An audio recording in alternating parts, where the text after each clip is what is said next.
Hello guys, this is your friend and we are back with a new fanfic.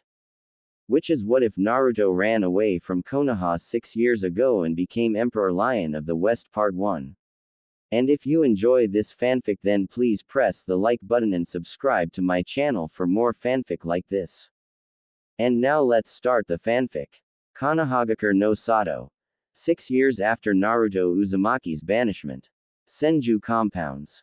Autumn had settled into the lands of the elemental nations, and yellow and red leaves were falling down within the Senju compounds, having dried out of life. And the only one to watch as they were falling was one of the few occupants of the estate and officially the last of Senju clan alive, Tsunade Senju, former 5th Hokage, or a former active Hokage as she was also known now, who sat outside, a sad and solemn look upon her face, a teacup at her side, and a photo in her hand, a photo of better times, one of the last happy times for her. On that photo was Tsunade with her apprentice Shizune, alongside with Hinata Hyuga and her little sister Hanabi and cousin Neji, flanked by his teammate Tenten and close to Konohamaru, Iruka, Kurenai and Anko, all cheering and congratulating the one and only number 1 unpredictable shinobi of Konoha, Naruto Uzumaki. It was Naruto's 14th birthday, and it was the first one that he had ever celebrated, all because Tsunade had thrown this party in his honor, deciding that the boy deserved to feel happy and loved on the day he was born. Slug Princess didn't expect this, but soon after she had become a Hokage, she grew closer and closer to the blonde boy, taking a role of a mother and caring for Naruto, as well as protecting him from this village. And it was her own initiative to let him have his birthday with the people that he considered his friends. All of the genins and their senseis were invited, as well as friends of Naruto, but only very few had really shown up, with even Naruto's teammates, Sakura and Sasuke, not even paying him a visit, along with Kakashi Hatake, his sensei. Jiraiya didn't come as well, having left without even a word to Naruto or Tsunade, but she knew what his deal was. But those that did show up, Hinata, Neji, Hanabi, Konohamaru, Anko, Kurenai and Shizune. They all came on their own volition, and they celebrated with Naruto his birthday, with the shy Hyuga heiress confessing her feelings for the boy, after some inspiration from Kurenai and Shizune. The look on the two's faces was priceless, and the memory of it brought a smile upon Tsunade's face.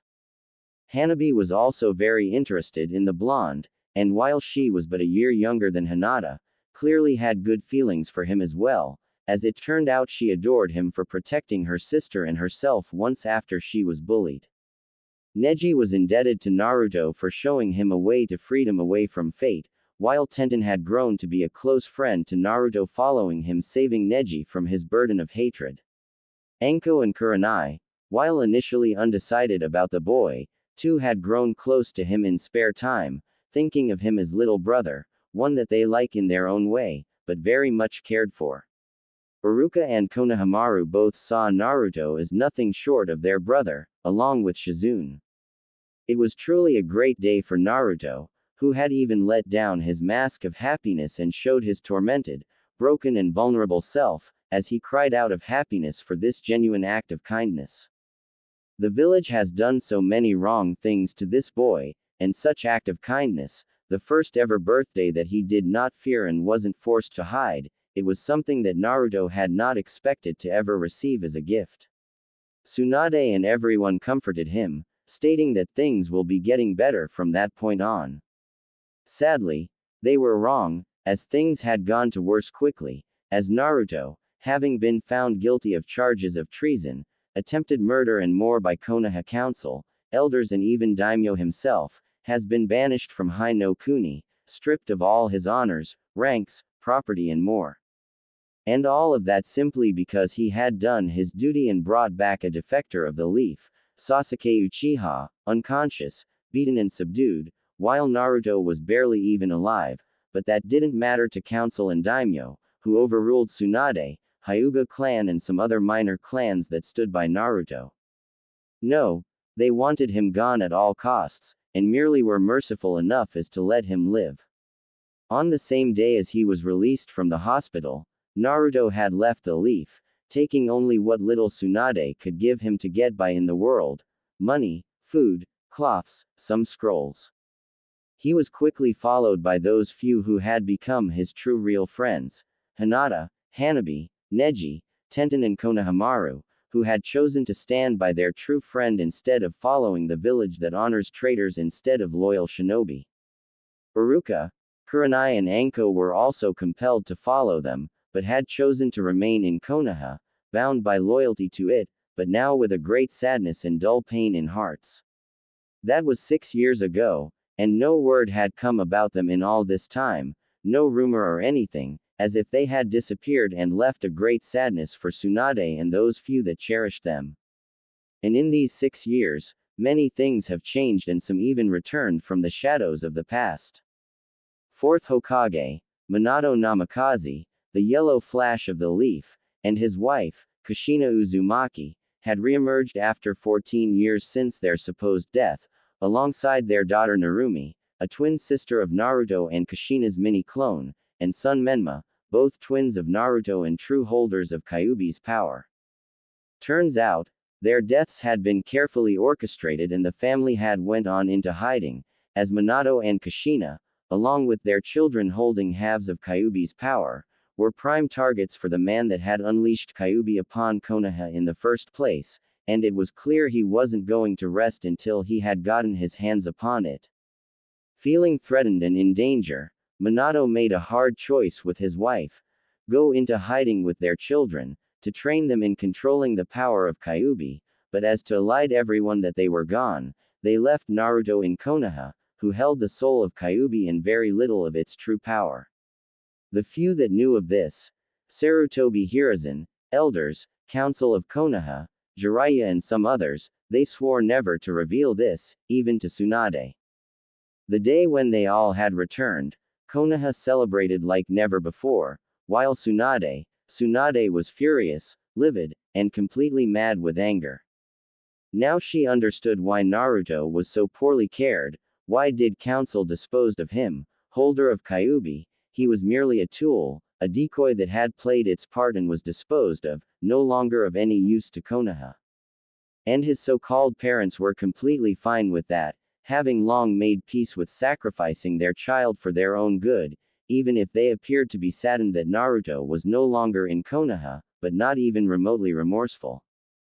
That day, Hokage's office had seen more damage done to it than in all shinobi wars and even by Kyuubi, as Tsunade practically tore that place to smithereens, before she tossed her resignation as Hokage, Sannin and shinobi to the council, effectively leaving the shinobi life behind and becoming a civilian. Jiraiya, Kushina and Minato tried to stop her, but their efforts were null, as Tsunade had set her mind and wouldn't budge, and Minato had accepted her resignation, along with the office of Hokage. And ever since that day, Tsunade watched from the sidelines as Konoha celebrated and praised the hero children of Namikaze and Uzumaki, along with forgetting of Naruto Uzumaki completely. Konoha's youth gradually became Chunins and Jonins, with Sasuke Uchiha being now married to Minato's daughter Narumi, who was instantly charmed by this brooding emo, along with Sakura Haruno in the attempt of restoring Clan Uchiha. Menma was soon also married to Ino Yamanaka and a granddaughter of Councillor Kaharu. Tsunade loathed how Konoha, while at its strongest, had seemingly forsaken morality, honor and dignity. Lands of Wave, Suna, Spring and others have turned their back at first from Konoha after hearing of Naruto, but after being pressured by Konoha and practically forced into the alliances, they were again with them, though now nothing more but puppet states. Inside Konoha, things seemed normal and prosperous, but such wasn't the case for everyone. Clan Hyuga, having been one of the few powerful supporters of Naruto Uzumaki, had found themselves on the receiving end of combined scorn of Konoha, for the support of sacrificial pawn and a demon. And the situation within the clan wasn't exactly a stable one either, as the clan had split in between the main house faction, under the leadership of Hyuga elders and their puppet clan heir, and Hiyashi's faction, with practically all of branch members and some of the more progressive Hyuga main branch members included. So far, there haven't been any hostilities, but Hyuga elders, seeing how Hiashi had lost both of his daughters to demon, were now pushing him aside from his position in favor of a far more traditional Hyuga head. Unbeknownst to most was the fact of Hiashi letting both of his daughters and nephew go free on their own accord, saving them the fate of being subjugated to caged bird curse mark for the rest of their life. While Tsunade had entered a retirement as a shinobi, Shizune had continued her work in hospital as a medic, and while she was easily the best out there, because of her status as Tsunade's apprentice, she wouldn't be given either promotions or more responsibilities, shot down in favor of more loyal shinobi. Enko Mitarashi was also stuck in her position of Tokubetsu Jonin in IT department, but also being under a constant probation since the return of Minato, same reasons as with Shizune and others. Kurenai has had enough of teaching genins and decided to step down as active Jonin and joined the academy as an instructor, alongside Iruka Yumino, proving to be one of the best and only capable teachers out there, who made sure to train and teach her students what really was needed of future shinobi and not just blind loyalty to Konoha and reverence of Minato. Needless to say, she and Iruka weren't very popular these days among shinobi either. However, recently it has become clear that Kurenai had shifted her ideas about Naruto and his friends more into line of most Konoha. Akatsuki had continued to pose a serious threat for some time, but something had happened to them, as they were now gone, with the last report of their activity coming in just 7 months ago, where it was said that leader of Akatsuki was found dead. Somebody had been hunting Akatsuki down and destroying them, one by one, but by whom? Tsunade had hoped that it was Naruto doing his part in the grand scheme of the world, but there were no clear evidences. The only thing that was clear is that Akatsuki, once one of the most threatening forces in the world, was now gone, and Konoha was at its strongest with the most beloved and powerful Hokage in their history. And Tsunade was one of the few people that still clung to all that Konoha had forgotten, and loathed how ruthless, aggressive and dishonorable this place has become. Tsunade took a sip of her tea, when she heard her apprentice come out of the house and speak to her. Lady Tsunade, there is a man outside. He asks for an audience with you and insists upon it. Shizune said to Tsunade, who simply looked at her with a bored expression and spoke up. Send him off and tell him that I am not in the mood. I don't care if he is even a Hokage or whatever. Tsunade had grown quite spiteful of visits over the years, considering that most of them were those of Kushina, her children and other people that had betrayed Naruto and what True Leaf had stood for. I told him to go away, as you've asked me before, milady, but, Shizune took out of her pocket something and showed it to Tsunade. He had this with him. Shizune handed over the item to Tsunade, which immediately made her eyes go wide and mouth agape. In Tsunade's open palm laid her former necklace, one that she had gifted to Naruto for winning the bet. She knew that there was no other like it and that the only one belonged to Naruto, who had left with it the village. And now, after over 6 years, it once again was in the hands of Tsunade. Her form shook a little, as she instantly stood up and practically stormed the compounds, without even a word to Shizune. She rushed towards the entrance into the estate, desperation and hope both present in her eyes and posture. Could it be him? Could her surrogate son have returned? Or has someone found it upon his dead body and decided to give her the news? Hundreds of suggestions and questions raced through Tsunade's mind, and she stormed right towards the entrance, where she found a young man, dressed in a pseudo-Anbu black wear, with a black coat over it all. He had long black hair, straight and coming down to the beginning of his neck, with 2 bangs on other sides. Tsunade immediately froze in her place, as she recognized the man before her. Itachi, Uchiha, she muttered in shock, with the said man bowing before her. You are alive. What in the world are you doing here, in Konoha? A pleasure to see you as well, Lady Tsunade. Itachi said to her in a polite way. I understand that you have many questions, and I intend to answer them all, but it would be best if you had let inside. I had to drop my henge before you, and I do not wish to be seen, if I can help it. Tsunade stiffened up quite a bit, looking at the man that had slaughtered his own clan, but she knew the true reasons for it, so she let him in, and soon enough, with Shizune joining them, they sat in the guest room. Thank you for receiving me, Lady Tsunade, Shizune-san. I understand that you have questions as to what I am doing here and how did I come across First Hokage's necklace. Start with the latter, Itachi, and if I find out that you had a hand in Naruto's death, Tsunade was practically ready to destroy this man, but Itachi stopped her as he spoke up. You need not to worry, Lady Tsunade.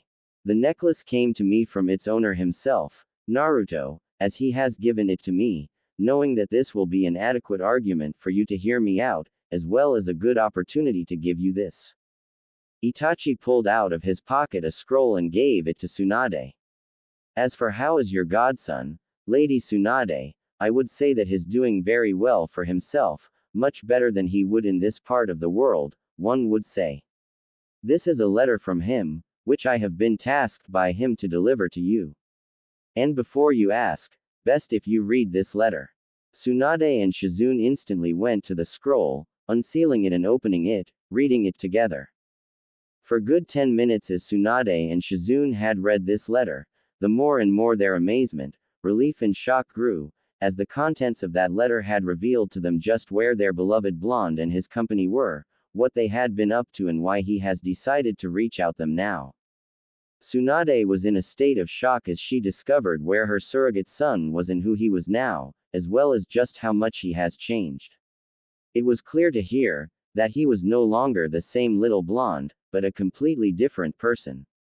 The letter clearly didn't contain all the information and everything that Naruto had wanted to give to Tsunade, but even from this piece of information, it was clear that he has changed, drastically, and forever.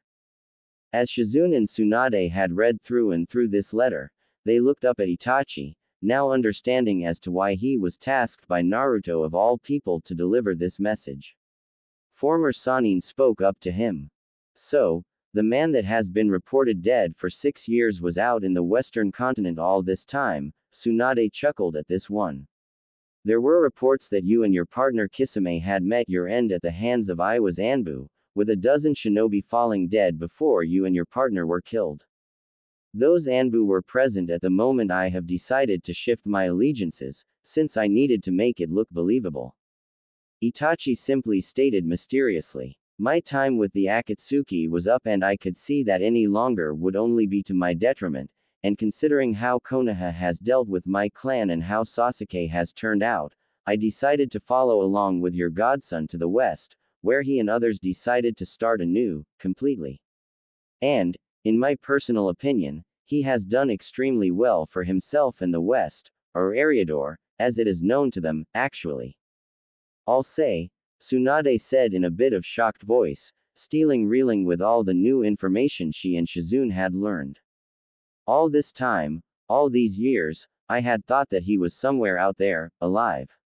I knew in my heart of hearts, but I didn't expect that he would end up out there in the West, the place that even Rakuto Sennin hadn't dared to venture to. They say that place is a completely different world to elemental nations, and that people there do not even hold chakra there or that monsters populate it. Many of stories are exaggerated to the point of absurdity, while many others hold only bits of truth. But a complete truth, the truth of that place is that Eriador is at least 7 times the size of this continent, and that it is populated by many, many peoples, and not just humans. That piqued the interest of Tsunade and Shizune when Itachi spoke of it.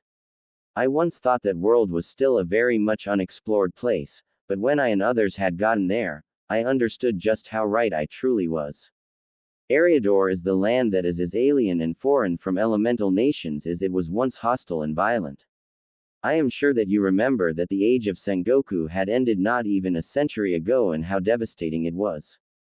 Yes, it had ravaged lands and countries in its wake, hundreds of clans battling each other just to see who is stronger.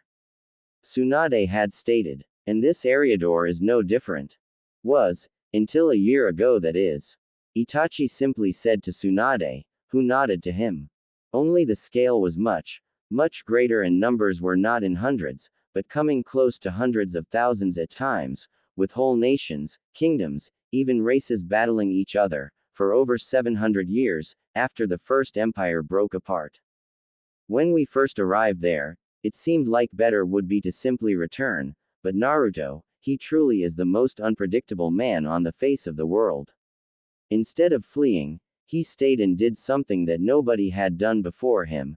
He united that land, founding what is now known as Second Numenor Empire there, with himself as its emperor and lord protector of races populating it. But, with the size of that continent and possible numbers of shinobi, how in the world could Naruto do all of it? Shizune simply couldn't understand it, with Itachi smiling a little to her. Shizune-san, did I say that there were shinobi out there? Itachi said to her, with Shizune looking shocked, along with Tsunade. In that land, the only shinobi that you could find there, are that had long fled there from our continent, are those that now serve Emperor as his secret, shadow defenders. There are no samurai either, not like ours. Things are completely and utterly different out in Eriador, and as for how Naruto has managed to do it all, he merely did what he always did best: rally the people, inspire and give them hope for better, show them that there is a better way of life. He casted aside such things as nationality, race, kingdom or nation, introducing a simple, yet powerful and mighty concept, a rally call for all, one Eriador. One Numenor, one nation for all, equal and just. I can assure, it had taken a great deal of persuasion, trials and tribulations, but with each battle fought and won, king, count, tyrant and more slain and surrendered, with each new ally, those words became the echoing soul of new empire. An empire, to which the emperor now wishes to welcome you, Lady Tsunade and Shizune-san, as well as a few others, those that have given him hope for the better tomorrow. Tsunade and Shizune looked shocked at Itachi, who merely smiled to them. He is well aware of what has been going on in this part of the world, and he offers you too, as well as Anko Mitarashi, Uruka Yumino, Hiyashi Hyuga, along with his clansmen a place within the empire, as well as completing whatever conditions you may have for the living in there.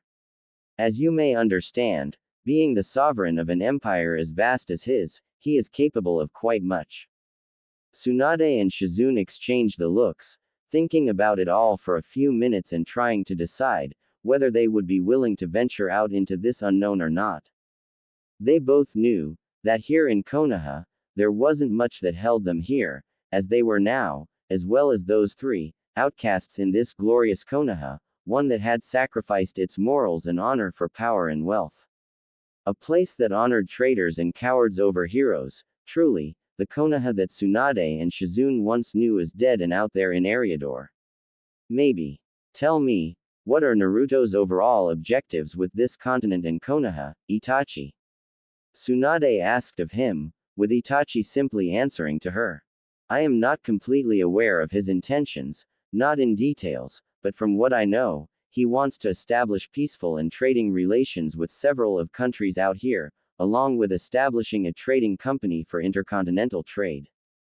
He wishes to establish a connection between West and East, but he does not want war with either of nations, nor will he permit for anything that poses a threat to Numenor Empire to exist. Itachi stated with strength, with Tsunade raising an eyebrow at this one. Such was the fate of Akatsuki, once he had found out from me of their plans and objectives. His Imperial Majesty has tasked me and a few others to dispose of the Akatsuki before they were able to make their move. Given the fact that his spy network is most impressive, my intimate knowledge with how Akatsuki operate, their members and the level of skill and power of me and my companions, such task was relatively easy to accomplish, but crucial nonetheless. Though pain did prove to be quite the challenge, he was still defeated nonetheless.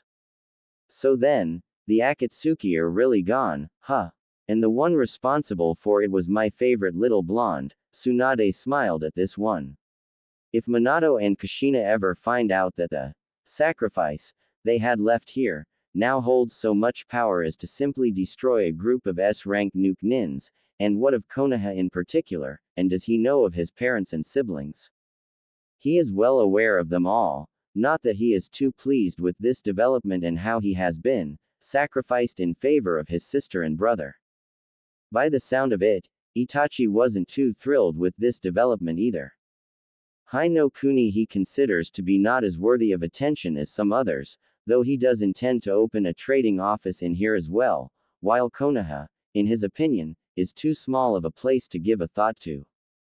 Considering that he rules an empire that is at least 8 times the size of Hai no Kuni and has to deal with threats from both north and southeast to his empire, he simply finds no time to spare a thought to a place whose size is comparable to that of a small city in his empire. However, in my personal opinion, he won't be making any alliances and friends in here, considering the reports about Konoha's recent aggressive and expansionistic tendencies. Reports about Konoha's political and militaristic subjugations of Wind, Spring, Wave and Tea are quite unsettling to say the least. Even though Numenor and elemental nations are separated by more than 370 miles of ocean, Naruto, as a leader of empire, wouldn't like to suddenly find an aggressive and powerful force, bent on expansion through conquest and subjugation. He has enough concerns keeping him awake at nights as it is. I'll bet. Running a single village, a shinobi one at that, and running an empire the size of which is bigger than an entire continent, he must be drowning in paperwork alone. Tsunade let out a dry chuckle, with Itachi also chuckling to this one. Fine, let's say that I agree, along with Shizune here and others.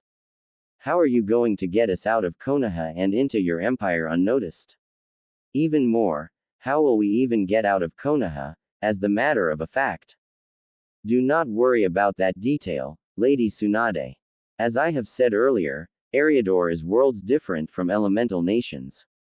And out there, people have found quite the ways of transportation, one of which would put Yondaimi's Hiraishin to the test and shame even. Now, what would be your answer?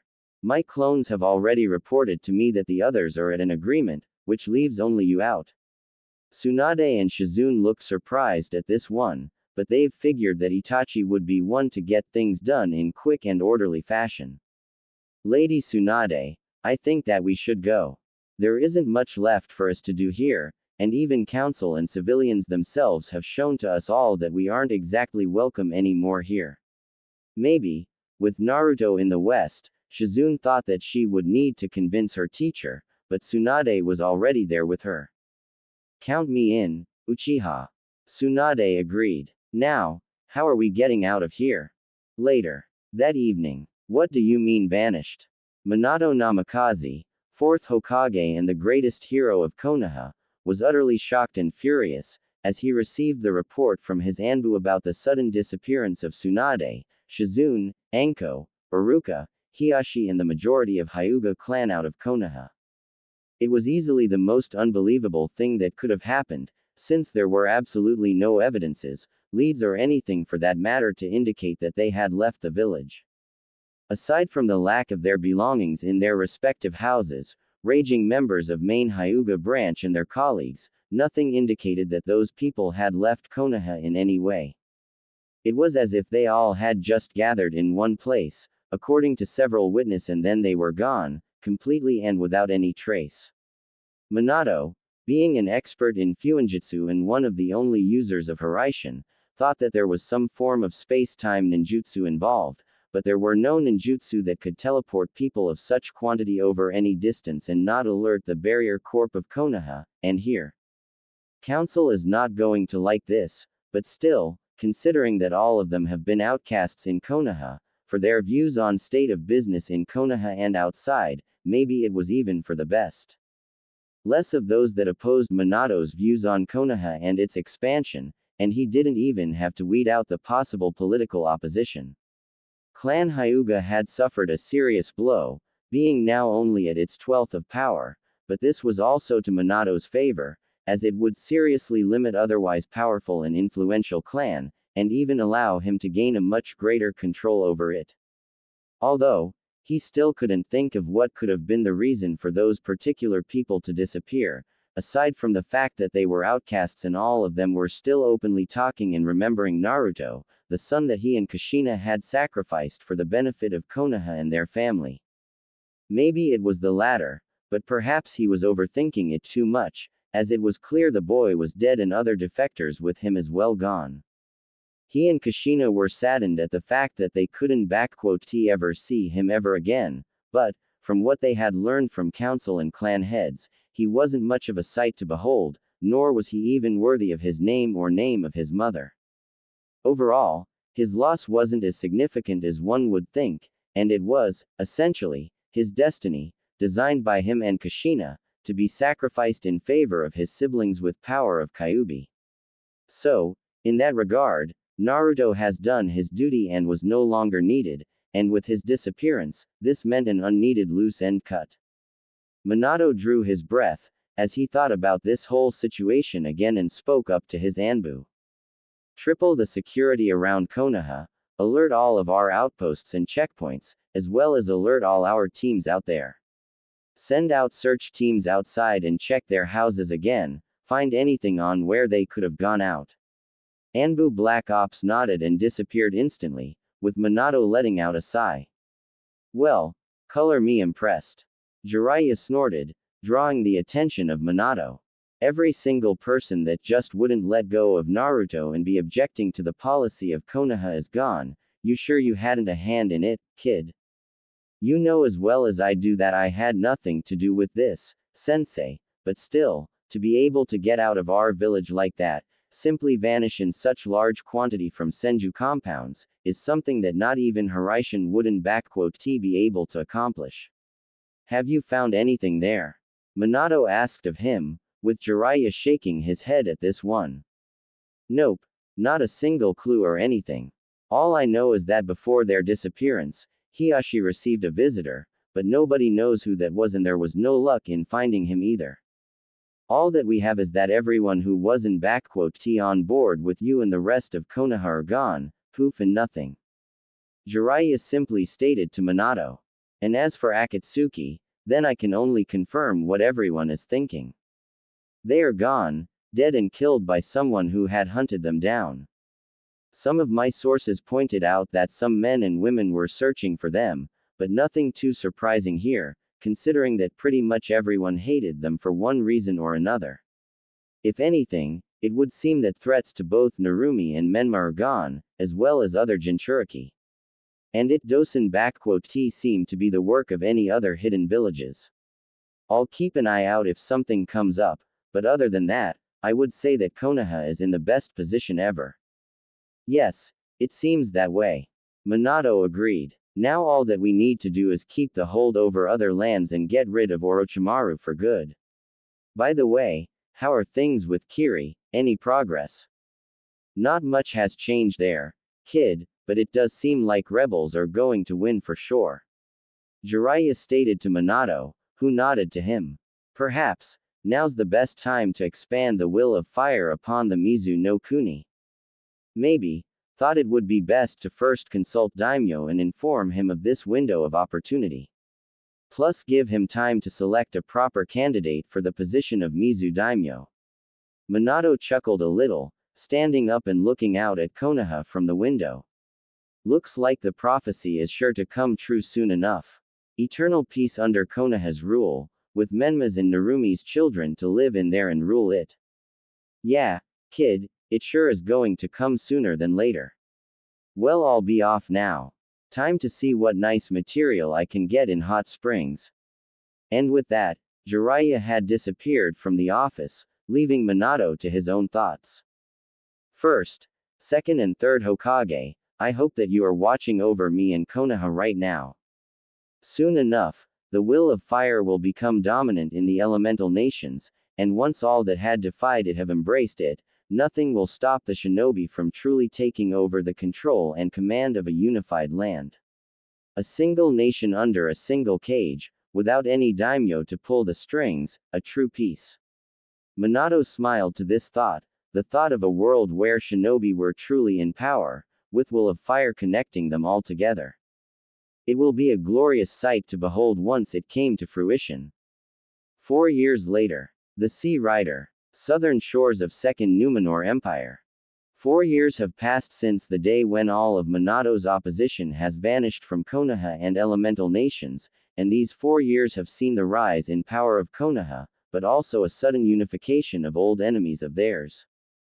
With Hai no Kuni's intervention in Kiri's civil war and into internal affairs of Mizu, a new, pro-Konoha government, Mizukage daimyo were placed there, ensuring a new ally and subjugation of otherwise unstable region. Another step towards the grand peace has been made, but after that, the other nations have recognized the threat that Hai no Kuni and Konoha now posed. This has prompted Iwa and Kumo to unite again in the alliance, with many of the smaller nations coming together with them, with Stone, Rain and several others openly integrating themselves into the bigger nations for protection. With Wind and Water being effectively puppets of fire, daimyos of Earth and Lightning understood the threat and allied themselves, along with Odo no Kuni and Odogakure, still led by Orochimaru, who was now a lesser evil and threat, when opposed to aggressive and powerful Konoha and its fourth Hokage. It was clear to everyone that a new great shinobi war wasn't far away, and it could risk becoming the biggest one yet, with tens of thousands dying this time, possibly even hundreds of thousands. And everyone was preparing for it, but nobody was ready to throw the first punch. And as if the stroke of fate itself, a great famine had hit the elemental nations, sweeping through the countries and leaving entire nations without food and starving, lasting for 2 years. Especially badly were hit the countries of Northern Alliance, the union between Odo, Kumo and Iwa, with famine, plagues and illnesses taking the lives of over 1/6 of populations in each country, including invaluable shinobi forces. This would have been a perfect time for Konoha to strike, but they also had succumbed to its effects, with great casualties among populace and shinobi. Suno was especially badly hit, with 1/4 of its population dying and Land of Wind practically becoming desolate and filled with corpses of dead. Kiri and Mizu were hit lesser than most, but because of Konoha confiscating the resources and food from there, casualties were still extremely high from food shortages and lack of resources. Konoha might have not declared war, but it took many resources from nations that needed it to sustain itself, leading it to suffer less than others combined. This had only intensified the hatred for Konoha in all of elemental nations, as Hai no Kuni now was starting to become a major global threat to peace. Somewhere in the middle of a great famine, out of nowhere, across all of elemental nations, a new trading company emerged, which had quickly monopolized trading business through the sea and across nations. The Phoenix Trading Company, a company with hundreds of ships loaded with goods, resources and more from none other than the elusive, mysterious and even mythical Western continent, and an empire that now dominated there, the Second Numenor Empire. The revelation, that out in the West, lies a nation so powerful and mighty, that it has called itself an empire, has shook the elemental nations to the core. A completely new, unknown and yet extremely powerful player in global scheme of things, it has completely changed the balance of the world. From what traders and officials of Phoenix Company told daimyos and Kage, the empire had no interest in invading and attacking their lands, instead opting to opening trading, economic and diplomatic relations, with nations welcome to send their envoys and diplomats to establish official relations with empire. Daimyo of Fire had initially shrugged it all off, thinking of it being not worthy of his attentions.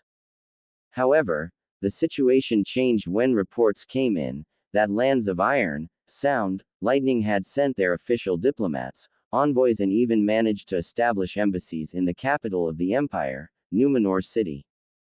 The news of this, along with apparent rumors that that emperor has been sending humanitarian help to the nations of Northern Alliance, helping them recover from the Great Famine, have infuriated Daimyo and he demanded an immediate envoy and diplomatic mission to empire from Konoha, with demands for opening a direct trade, a consulate and abolishment of trade with all of Northern Alliance, as well as the demand for humanitarian help from empire as well.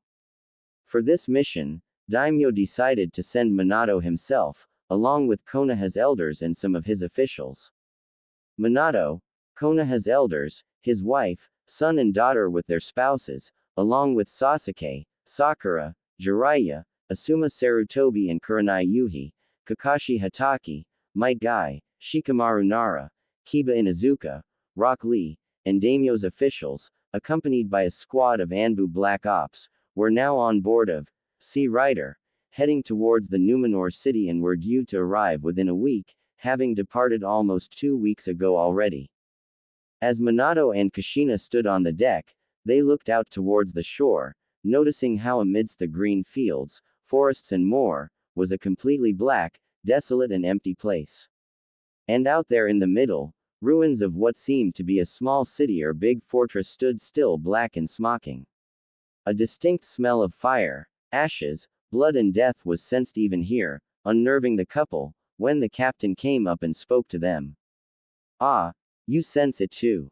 Captain, a tall and strong black-haired man with a short beard, came close to the edge and looked out to the destroyed keep. 5 years have passed, and that place still reeks of death and fire. Not even years after that slaughter did the smell and remains of House Latrua disappear in the wind. Fucking traitorous bastards, every single one of them. Hope they rot in hell after what they did. You sound like you've been there before, Captain. Minato noted out, with Captain nodding his head. Care to tell us what had happened out there? Yes, I've been there, commanding the 17th Marksman Brigade, under command of the Emperor. My brigade has fought at his side throughout all of battles in the entirety of the Great War, from first battle at Pinewood Ridge to the Battle of Sirens Keep, which you see out there, and what remains of it. Captain said to them, surprising the Hokage and his wife, along with other passengers that were close to them on the deck. Once one of the oldest and most powerful citadels in all of Numenor, now a reminder of Emperor*'s justice and vengeance, as well as the example to all those that dare break their vows and laws of men. You have fought alongside Emperor. What is this guy like, and is he a shinobi? And just what did he do that place and what happened there? Without much of tact, Menma instantly asked of Captain. From the looks of it, he had pulled out some crazy jutsu upon the people out there to make it look like hell without flames. Don't know jack about those jutsu of yours and don't care for 'em, and as for those shinobi business, the Emperor is not an assassin or spy. What he is, however, is a man of greatness, forged in fire and blood of great war, driven and determined with a purpose and idea of uniting the land you see out there into one single entity. Captain said with respect and pride. I remember the day when I first laid eyes upon him, an apprentice to then Lord and ruler of Numenor, Uther Pendragon. None of us thought much of him, but soon enough, that blonde lad had led us in battle against Meretian Kingdom to the east, and it was probably then when all of us saw not just another one noble knight and paladin, but someone who could unite this land into one. One Eriador, one Numenor, one nation for all, equal and just. Those were his words, and they resonated with all our hearts and souls, and it wasn't long, till he began to prove that he was indeed making it a reality. Once an apprentice turned into a paladin, and soon into a lord, and then a unifier and selected emperor, first one since the fall of Ravenheart dynasty 700 years ago. Adopted into Pendragon as a son of Uther, he made due on his promise to bring peace and prosperity to this land, to unite its fighting kingdoms, races and defeat the threats that had terrorized the populace. And that he did, through the might of sword, strength of the light, magic, inspiration, diplomacy and personal example. In 5 years, he has done all of that, and people of Numenor proclaimed him their emperor, chosen by all races as their lord protector and sovereign. Captain said with greatest pride and smile. You ask of me what that man is, lad. The emperor is the man that has made a hopeless dream into the reality, shattering old hatreds and grudges in favor of unity, common good and prosperity of people. In his eyes, no race is greater or lesser before others, and he made into reality.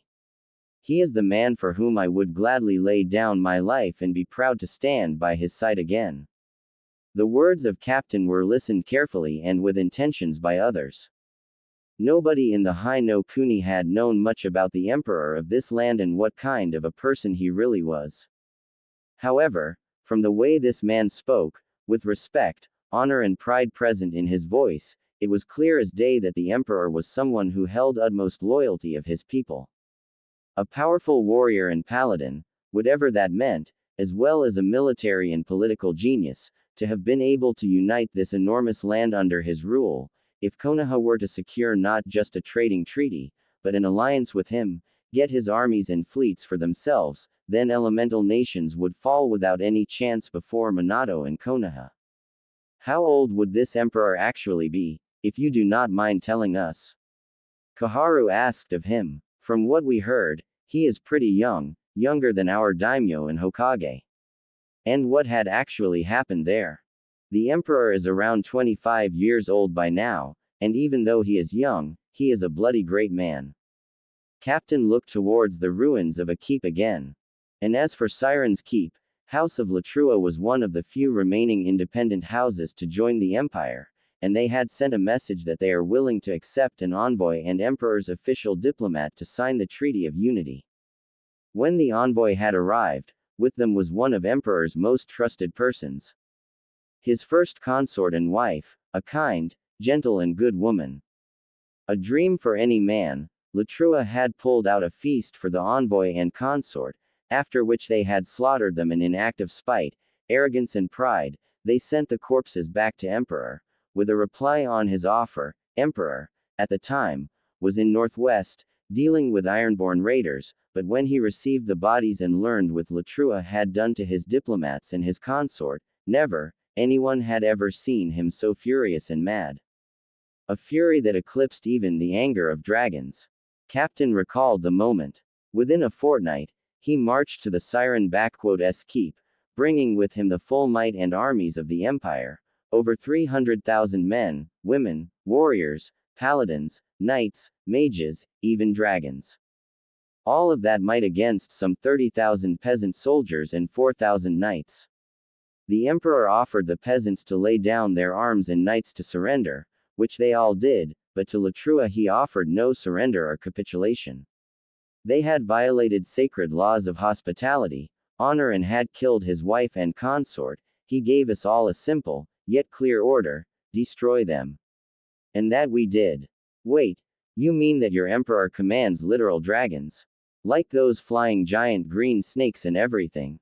You've got to be shitting us here, old man. Kiba exclaimed, with Captain and his crew glaring at him. I mean, come on, dragons are just fantasy stories, nothing more. Plus, magic, whatever knights and paladins, you obviously just making it up. After all, shinobi and samurai win battles and wars, not some fantastic beasts and imaginary heroes. Lad, let me ask you a question here. Am I from your continent, and are in there? Captain asked of him, with Kiba shaking his head. Right, we ain't there, and here, in Eriador, things a hell of a different from your east. You folks may have your shinobi and samurai all over the place, with that chakra and whatever, but our people here. We also got whatever that chakra, but we also have magic, power of light, elemental powers, power of nature and primordial, or arcane power. Aside from humans, we've got here also high and night elves, orcs and dwarves, among other minor races, and we most certainly have dragons, beings of pure magical power and might that could destroy countries in their wake.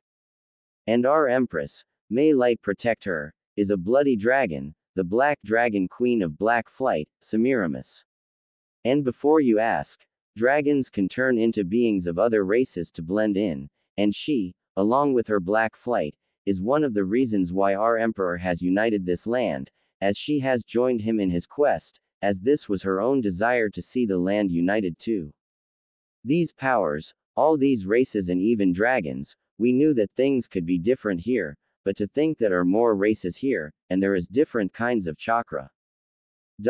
Quote. Minato's mind raced at what he had just heard.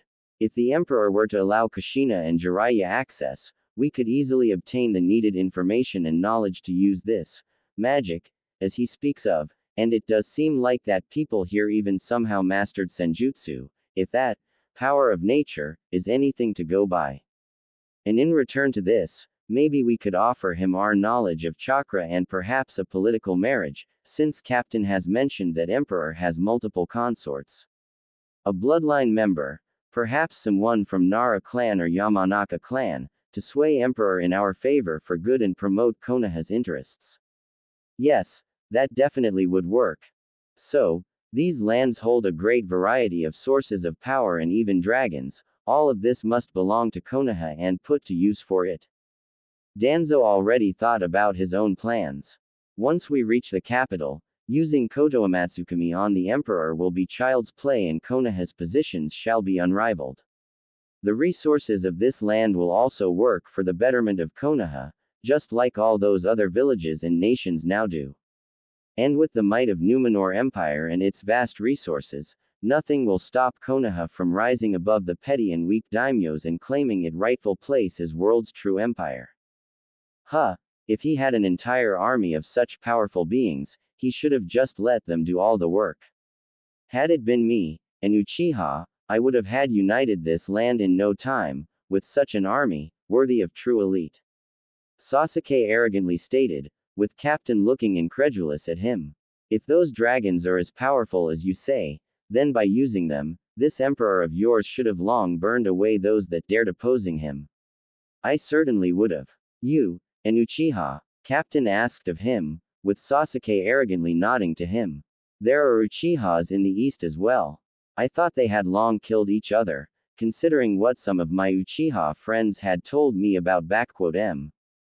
Wait, you mean that there are Uchihas here in the west? Minato asked, with Danzo and Sasuke picking this up. You must be joking. The only Uchiha that there is alive is Sasuke Uchiha, my son-in-law. Well, maybe he's the one alive out in the east, but here in Eriador, Clan Uchiha is one of the 3 all-out shinobi clans.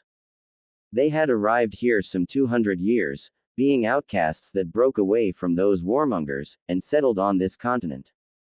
They don't rule much of land, but they have a small city of Kyotai on the coast north of Numenor and a couple of villages under their rule. Captain stated, with Sasuke listening to it with clear interest. Nice folks those Uchihas, friendly and not irksome and prideful like this eastern variant of them, but damn if they aren't some of the bloody fiercest and strongest warriors I had seen in my life.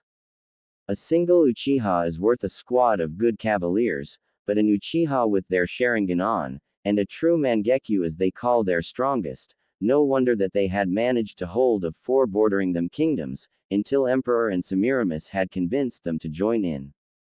Now, they are amongst the most loyal of Emperor's warriors and backbone of his Shadow Guard, and one of M is even a member of Imperial Royal Guard, 12 best of the best warriors in all of land and Emperor's personal bodyguards. An Uchiha clan out here, and ruling over a city and villages, they must be those forsaken traitors that had been exiled in Sengoku period. Sasuke recalled with arrogance. No matter. Those weaklings are no true Uchiha elite like I am, but even so, they may be useful. They must be reminded who is their true leader and whom they must serve. Sasuke already was picturing himself a loyal and obedient army of Sharingan users, with him in the lead, as he spoke up. Those Uchihas you speak of are but a filth and dirt, when compared to the true elite like me, man. They had been exiled so that they may not weaken my clan with their fickleness and misery. Uchihas out here in the west, and possibly with eternal Mangekyo Sharingan in great numbers, such power must belong in Konoha, not some backwater empire like that. Perhaps it is time for the stray dogs to return home. Danzo thought to himself, already making plans on using these new Uchihas for himself. You know, lad, I've seen M in battle, and I can tell that even one without a Sharingan, LL tear you a new one, and their head, Makoto Uchiha, is amongst the most powerful men in Eriador, known as Wraith of Numenor. Even Emperor himself hasn't been able to defeat him in a duel, and that man has defeated some of the strongest creatures and people I know of. Captain said with disdain to Sasuke, who only seemed to be getting more arrogant by the minute. And as for that keep, that was the only time Emperor had unleashed dragons in open battle, since before they only were protecting borders of their own nesting places in Numenor, but here, Semiramis herself led the attack and she along with 10 more dragons had burned to the ground that keep, with the entire house of nobles in there. After it was over, Emperor ordered to burn the land that belonged to those people, salted and drain the wells, rivers and lakes out there as well, with all the forest being cut down. This was as how he dealt with traitors and those that dared to betray his trust. Captain turned to the stunned public. The Emperor may wish and do only best for Numenor and all its people and races, but that doesn't mean he is weak or indecisive. Betray his trust, hurt those that he cares for, or threaten the people of his land, and nothing will stop him from making those that dared to do it pay with their lives. Keep that in mind, Konoha people, since he has long heard of you and knows what and who you are to him. From the way this guy speaks, sounds to me like those dragons are pretty much like Biju, but only far more numerous and intelligent, and they're strongest as the Empress. If they were capable of leveling that place uninhabitable in number just 11 dragons, and there are possibly more of them, then it is obvious that angering Emperor is the last thing to do. Shikamaru has made conclusions in his mind about it all. Still, a separate Uchiha clan out here, with their own lands and serving to Emperor, Sasuke will no doubt try to show off his authority to them, and Hokage might even try convincing them to return to Konoha, but I highly doubt that they'll want to go back to elemental nations at this point. After all, here they have like a small country of their own, and there, man, even though this is troublesome, come to think of it, the noble clans of Konoha aren't even half as revered and politically powerful as the noble clans in capital, makes you wonder of a few things.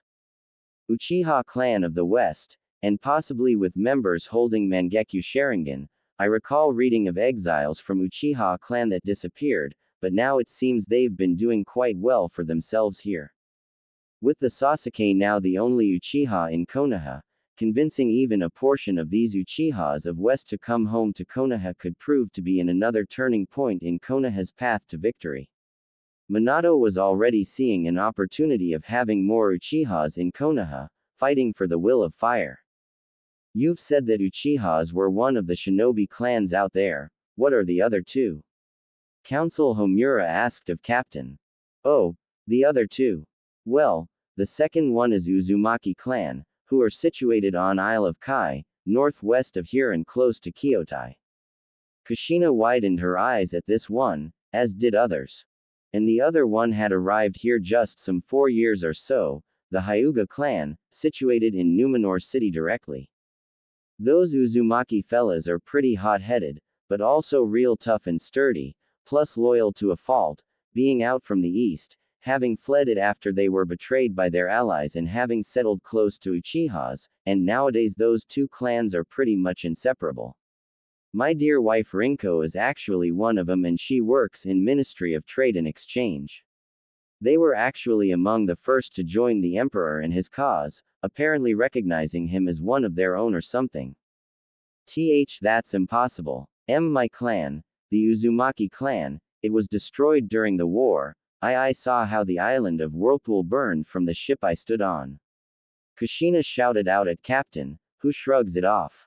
Rinko did tell me that lots of her clan mates died during the attack on her original home, but about half of clan made it out here and settled in close to Uchihas. Captain simply states to Kushina and others. You can ask the head of Uzumaki clan and a wife to Makoto Uchiha, Kaoru Uzumaki about it all. She is also in Numenor, representing it there. Kushina stiffened up when she heard that name. Kaoru, my little sister. Kushina was in shock at hearing this name. Who knows, maybe. All I know is that Uzumaki and Uchiha clans were among the first to sign up and join the Emperor and I'm damn proud of having fought side by side with them lot. Captain said with respect towards them. And as for those Hyuga clan. The Uzumaki clan is out here, and the Hyuga clan too. Exclamation mark quote. Minato was in shock mentally. Those Hyugas, could they be the ones that had disappeared from Konoha 4 years ago? If so, would that mean that Emperor had a hand in their arrival here, but if so, what would he gain from them, and why and how would he be able to do it, being thousands of miles away from Konoha? I'll have to find out about it, but more importantly, if those really are the Uzumaki from elemental nations, then they would most certainly would like to go back their home, and with Konoha's protection, they wouldn't want to say no to this. Plus, they weren't here as long as Uchihas, so not much of roots have taken place here, and there ought to be those that remember Kushina as the heiress to clan, and she could effectively take control. And if we are lucky, the Uchihas will follow, since they are so close to each other as it seems. Emperor wouldn't have much saying in the internal matters of clan, so there is that. This is going to be a very fruitful embassy. The Hyuga clan is a clan of Konoha, and those must be the deserters and traitors that fled it years ago. Koharu spat at the mention of them. The emperor will need to give those traitors back to Konoha, so that we may punish them, or else I might just throw you lot out in the ocean for sharks and nagas to feed upon. Captain was deadly serious, as he and his crewmates were all loyal to their sovereign, surprising Konoha delegates. The emperor isn T bound to you, Konoha people, and as sure as hell ain't obligated to do anything, and if I hear even a word of threat towards I am and his family, you can bet your asses will be out of my ship in no time.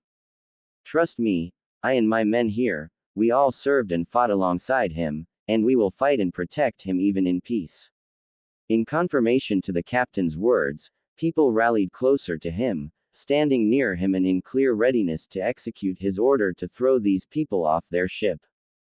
Of course, we understand, and apologies for our rashness.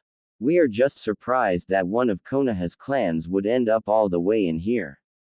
That is all. Minato had tried to defuse the situation, with Captain simply answering it. Don't know much, but rumor has it that those Hyuga clan weren't very much welcomed in your lands, so Emperor offered them and a few other people place in here. The council and Hokage were surprised to hear of it. From what I know, Clan Hyuga have been more or less integrating into police force of Numenor, but most of them some that are into trade, farming and diplomacy, with their heiress, Lady Hanabi Pendragon, being Emperor's consort and head of foreign affairs and diplomatic relations. Ah, if only Lady Hinata could vey seen her sister now, when the name of Hanabi came up, and then one of Hinata, everyone's eyes went wide and shocked, for it meant that they, and possibly Naruto could have survived here. Hanabi Hyuga is alive, and she's even a consort to Emperor.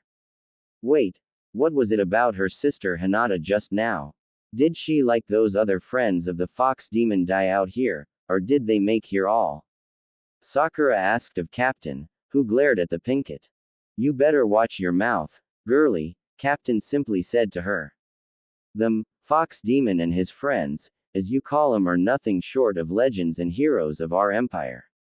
Each and every one of 'em have made sure to bring order and stability upon this land, standing as Emperor's closest allies and friends, and all but one had lived through it all.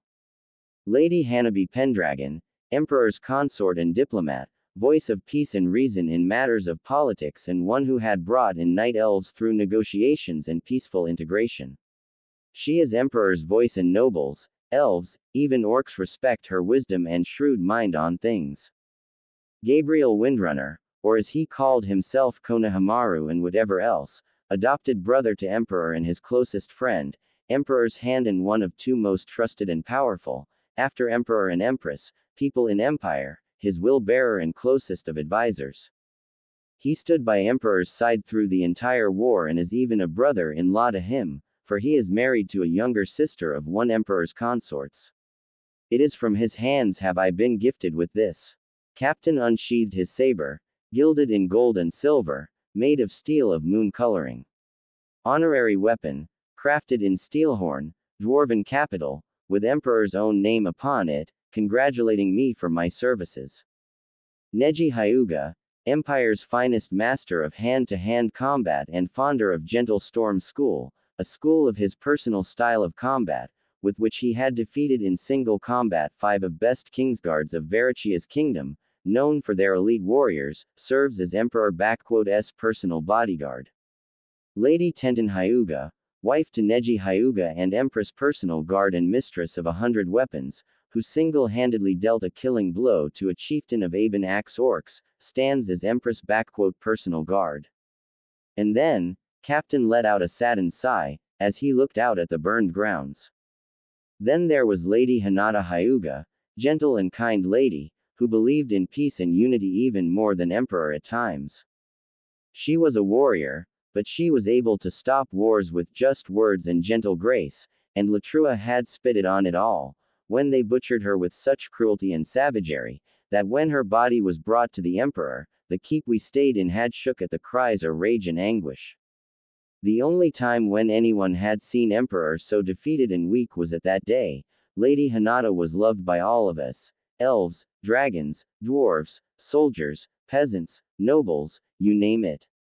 But none loved her more than Emperor, for what Latrua had done to her, he made them pay, every single one of them. Captain again turned to the people around him and spoke up.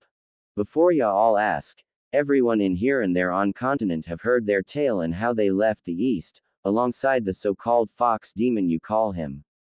So a word of advice. You try and insult them or the man they followed, be ready to pay with your lives for this.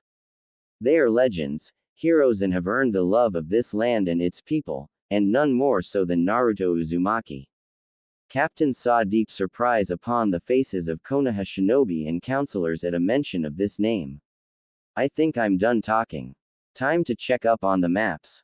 Wait, just tell us, is our son, I mean Naruto, okay? Kushina asked of him, with Narumi and Menma, who didn't even consider their long-lost sibling for a brother, wondered why she even bothered. You speak so highly of his friends, but what of him?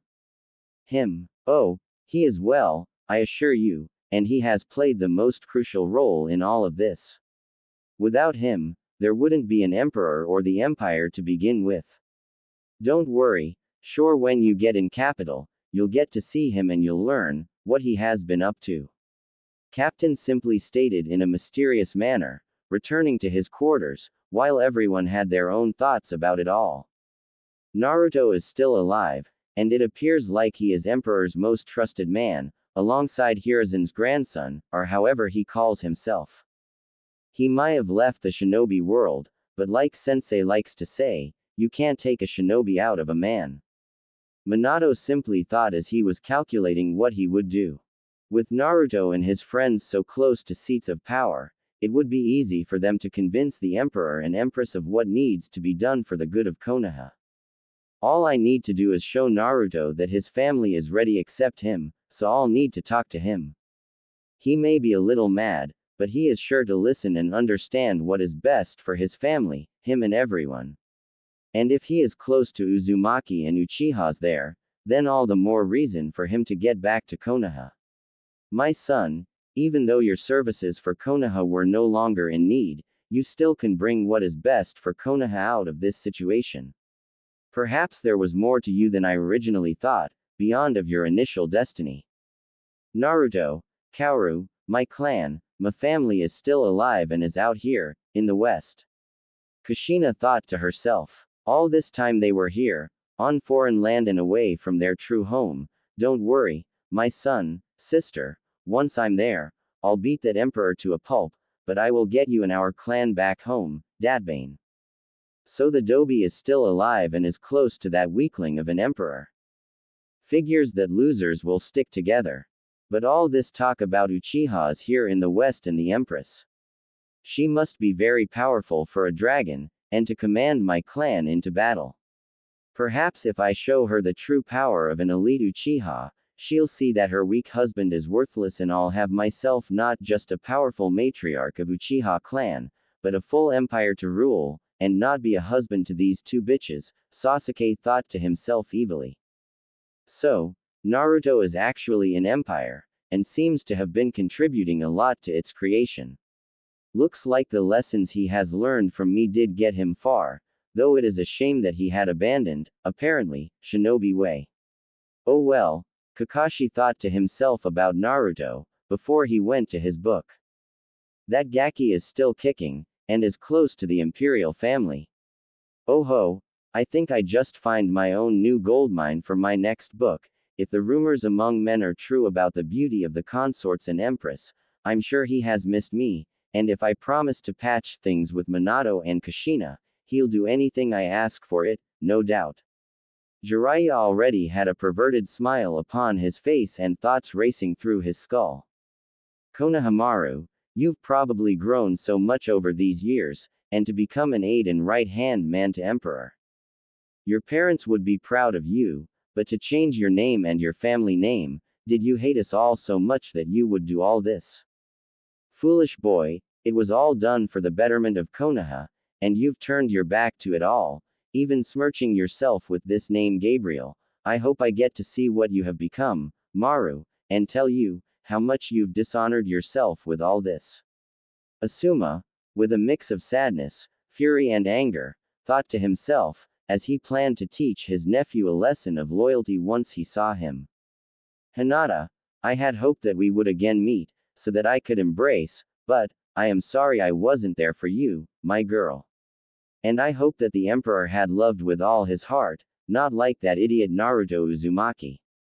Kurenai thought with sadness when she heard of her apprentice's death. Neji, Tenten, it shames me as your teammate that your fires of youth have left our youthful village, but, now that I know how high you risen, I shall prove to you that I have not been falling back and that my flames of youth remain the strongest as always. You just wait when I prove it to you in a spar, with Guy Sensei at our side again. Rock Lee was already having his flames on in his eyes. So, Hinata is dead, well, there's hope that her sister will see a true alpha and slap Emperor away for me. Kiba, thinking with his nether regions over his head, quickly forgot of Hinata in hope of getting to himself her younger sister. So, Hokage's son has survived and is here as well.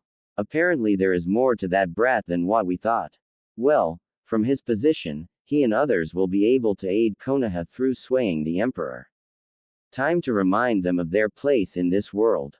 Elders thought to themselves, as the ship carried their procession towards the capital of Numenor Empire.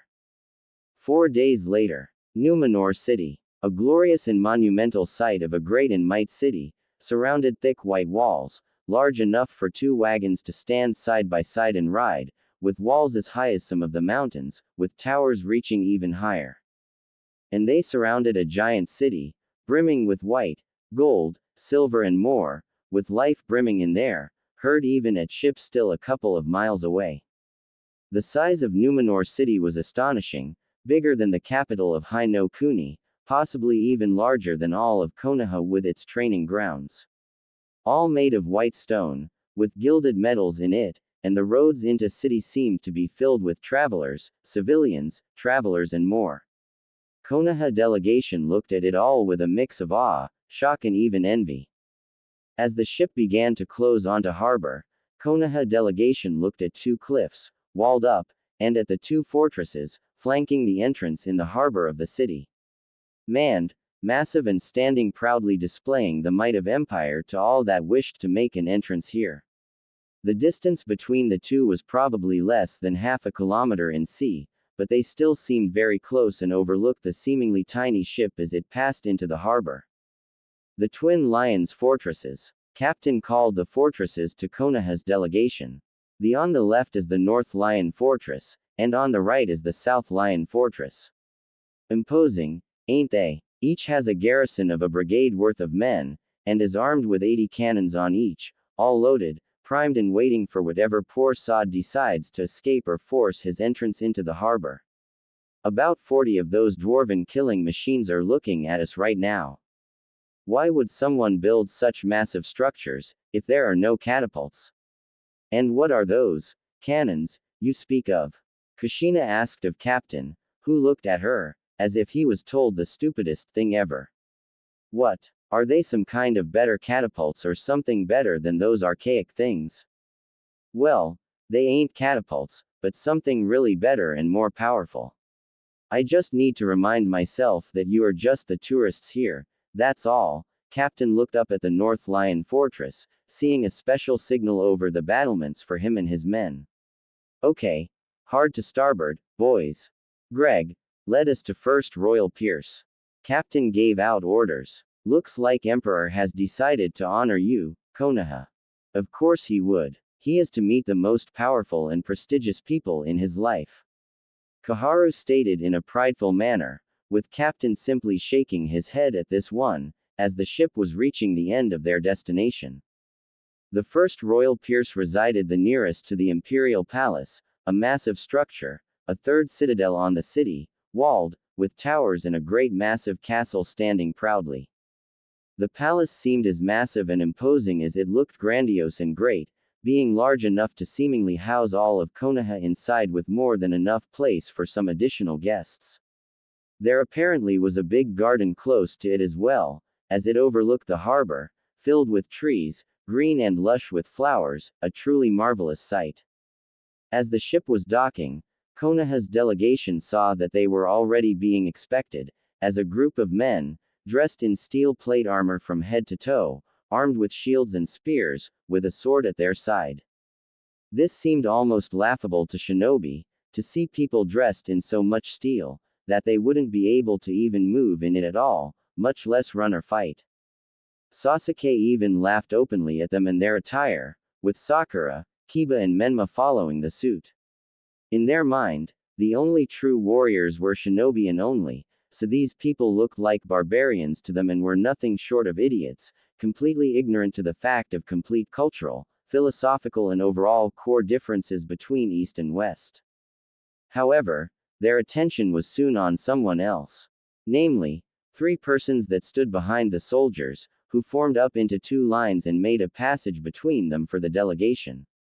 The first one was a young, beautiful woman, dressed in white and violet long, tight dress with the violet pattern on her skirts and waist.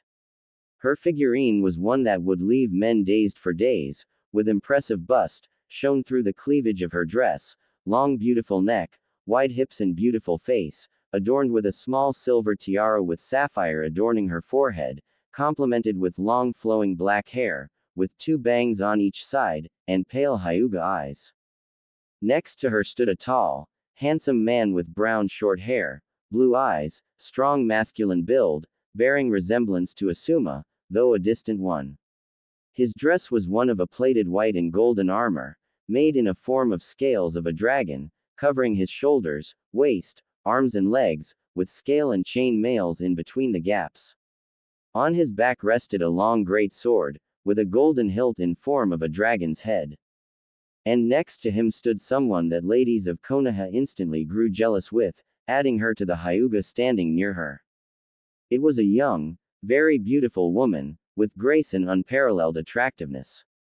Dressed in leather and chainmail armor, with a tabard over her waist, she still drew in envious sights, as her face was without any defect, with unnaturally blue eyes, long, as if whiskers of a cat, brows, and long, pointy ears. She, as they all recalled from descriptions of Captain, was a high elf, and apparently a warrior, with two short swords on her hips and bow in her hand with arrows in a quiver. As Konoha's delegation disembarked and came close to the three, they bowed lightly to them, before a Hyuga girl spoke to them. Lord Hokage, ambassadors, honorable guests from Konoha, their imperial majesties welcome you to Numenor City and our empire. I am Hanabi Pendragon, imperial head diplomat and ambassador, lady consort and their majesties' personal representative in foreign lands. Hanabi introduced herself with grace and respect, hiding away her personal feelings so well that none could tell. Allow me to introduce you Lord Gabriel Windrunner, Emperor's Hand and High Lord of Dundane and his wife, Lady Verisa Windrunner, Ranger General of Dundane and Lady Commander of City Guard. Said persons nodded, with Asuma not managing to hold it in him and speak up. Lord Gabriel, is that how you call yourself these days, Konohamaru? Asuma spoke out with contempt, with Kurenai already trying to stop her husband from ending this diplomatic mission before it began. Abandoning your honorable name, our clan name and even fornicating with some, inhuman here, all after running away from what has been given to you, your parents, my father, and everyone in Konoha, they would be ashamed of you. Hello to you as well, Asuma. I hear that you and Kurenai have married and are with a child now. I wish you and your child the best of blessings. Konohamaru. No, Gabriel replied politely with a strong and powerful voice, seemingly not even fazed by the insults towards him and his wife. However, Asuma, Do recall that you stand on a foreign land, and you just had the gall to insult not just an honorable woman, but a decorated war hero, one of the great heroines of Empire, and my wife. Considering that you are new here, I will allow this to slide, but apologies are most certainly in order. With each word, Gabriel's voice grew in power and strength, and by the end even Minato and Jiraiya almost shook at instant fear. Asuma Sarutobi, please keep in mind, that unlike in elemental nations, Eriador is populated by more than just human race. And within Numenor Empire, insults and violence of racial and national nature are prohibited and punishable. Hanabi took word, making a point before Konoha. If the offended party wishes, you shall be incarcerated and trialed. You may be a part of diplomatic envoy, but you are neither a member of foreign government, participant in negotiations from your daimyo, nor you are a persona with special privileges, so you are granted no diplomatic immunity, therefore once you are arrested, there will be trialed, I assure you. Asuma, please do not harden our work here and apologize. Minato commanded, with Asuma, growling, spoke up. I apologize for my earlier words, Lady Verisa. I have not assumed that there were other races, aside the human ones. Asuma grumbled out, with Verisa accepting it. I accept your apologies on my behalf, Asuma Sarutobi, but I would watch your mouth, if I were you. You will find that Emperor and Empire as a whole holds no kindness towards, narrow-minded and ill-mouthed. Verisa said in an insulted and cold manner. Should I find you insulting my husband one more time, guards and shackles shall become the least of your concerns. And for your information, insulting hand of the Emperor is equal to insulting Emperor himself. Asuma paled a little bit, as did the others at this one, while guardsmen were seemingly on the ready to apprehend them all. Now, Verisa, no need to scare away our guests. There'll be plenty of time and more appropriate places for that soon enough. Gabriel chuckled, before he spoke up in an official tone. Our Emperor and Empress are glad that you have arrived safely and hope that you are ready to present your propositions and officially introduce yourselves before them in the court. Me, Lady Hanabi and my dear wife shall escort to the palace and throne room, if you are prepared. Yes, that would be lovely. Minato agreed with the others, as they began to move towards the palace. I must admit, Konohamaru, you have grown into a very fine man.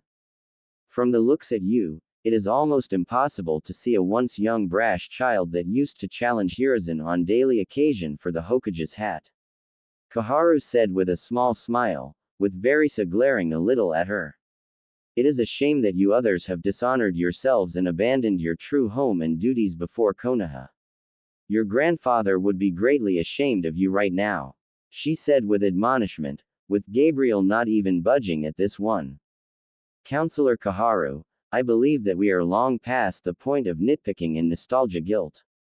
And for your general information, I go by Gabriel now, not Konohamaru, a name bestowed upon me and by High Bishop after I had converted into Light's fate, and a name I am proud of. Gabriel reminded them all. My past name and previous deeds have remained in the East, whereas here I have made myself my own name and fame. And considering the fact that Hand of the Emperor and High Lord of Dundane are a higher in hierarchy, when compared to Hokage, I believe I have surpassed general assumptions and expectations of my persona. And what do these two titles mean, Windrunner or whatever you call yourself? Sasuke asked arrogantly, earning a glare from Verisa. And does this elf wife of yours know that there are finer men from East, when compared to you? Like me, an Uchiha elite. That earned an approving look from Sakura and a glare from Narumi. I have seen a lot of men, most of them much like you, boy, and I found them wanting and pathetic. Verisa couldn't hide a smirk at a look of insult upon Sasuke. As for my husband, I found Gabriel everything that a woman could ask of a husband and then some more to add up, the best of among the best for me in East, West, North and South. Verisa, you make me blush. Gabriel chuckled at this one. And as for the titles, High Lord is a noble title of a sovereign that controls a geographically and historically formed land, a small kingdom if you may. Dundane in one such kingdom, one of oldest and larger ones, bordering high elves, kingdom. Your best counterpart to it will be a daimyo of a minor country, like a daimyo of Waver T. And as for Hand of the Emperor, it is a second to Emperor S title, his closest advisor, minister and so forth. You could compare to a title of Shogun of Daimyo, only with administrative, political, economic and military spheres of business included in. So, as you can see, in terms of status, Sasuke, I currently appear to be standing quite a bit higher than you and your Lord Hokage. Lady Hanabi here also is in a similar position as I am, though her holdings and title differ from mine. Hey, Hanabi, so I've heard about your big sis's death. A real shame, if you ask me, she was a rare beauty. Kiba decided to try his chance with Hanabi now, completely forgetting of tact and etiquette. Listen, why don't you show me and others around later on? I could tell you of the adventures of me and Hinata, plus we could. Kiba Inuzuka, in case you have forgotten, or simply did not take notice of, I am a married lady of noble position, tasked with many responsibilities and duties of great importance and urgency to the empire and crown. I have neither time, nor desire to forsake my vows to my husband and pursue any relations, romantic or friendly, with a person such as yourself. Hanabi said in a strong, diplomatic, yet completely harsh and powerful tone. If you wish to explore the city, I am sure you and others will be able to find a guide. And as for my sister and her death, address her name in my presence without respect next time, and you will find yourself in not so comfortable position and place, alongside your dog. Oh, come on Hana-chan, I was just trying to be friends with you and Kiba, shut your mouth already. It is enough you have the gall to speak so incorrectly to a lady, but also to be informal and so unofficial with her is an insult to her and you, so better keep quiet.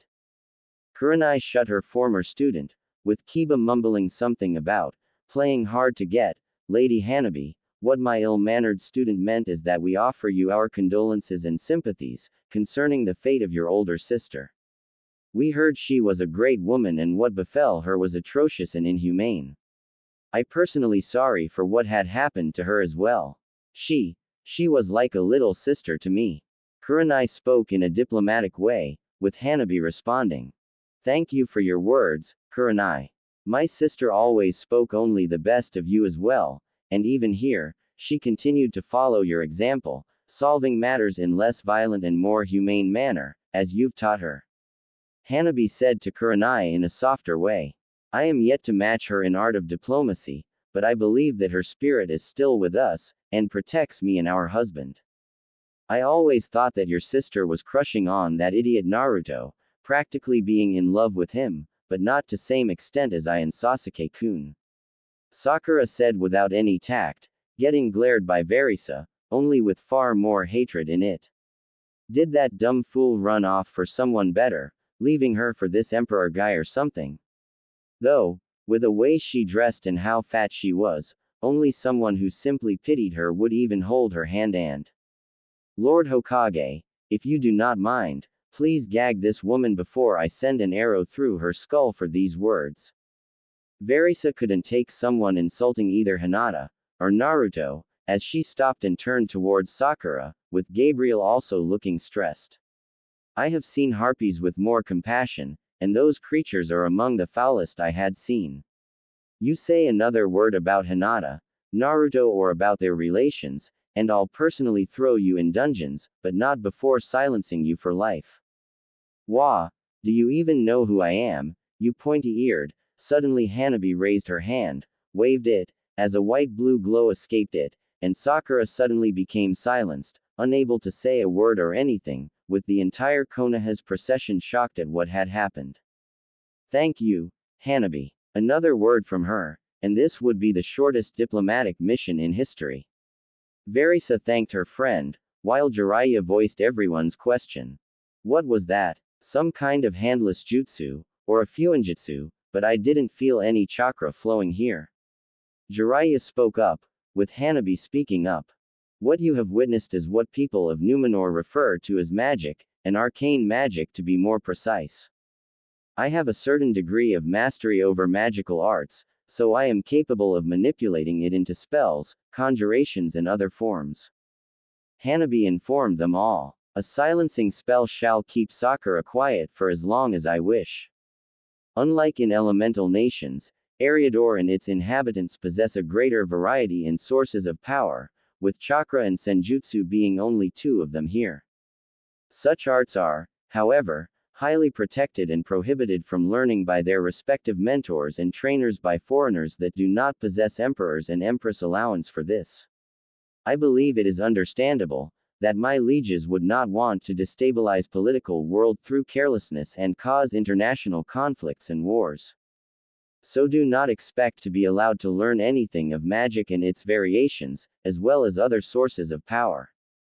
And I warn you, theft of material concerning those subjects, unsanctioned training in those arts by foreigners and other transgressions of similar character are punishable by death.